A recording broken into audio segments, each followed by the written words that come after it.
অবশেষে সেনাবাহিনীর অভিযানে গ্রেপ্তার হলেন সাবেক আইনমন্ত্রী আনিসুল হক। কাল সন্ধ্যায় সেনাবাহিনীর গোপন অভিযানে তাকে গ্রেপ্তার করা হয়। গোপন সংবাদের ভিত্তিতে আইনমন্ত্রী আনিসুল হক সদরঘাটে অবস্থান করেছেন, কারণ তিনি নৌপথ ধরে দেশ ত্যাগের চিন্তা করেছেন।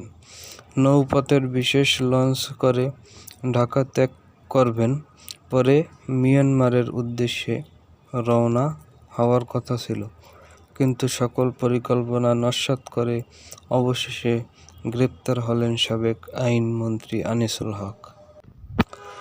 এর আগে গত 5ই আগস্ট বৈষম্য বিরোধী ছাত্র আন্দোলনের মুখে পদত্যাগ করে শেখ হাসিনা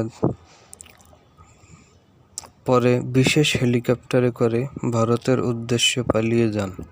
তখন থেকেই আওয়ামী লীগের সকল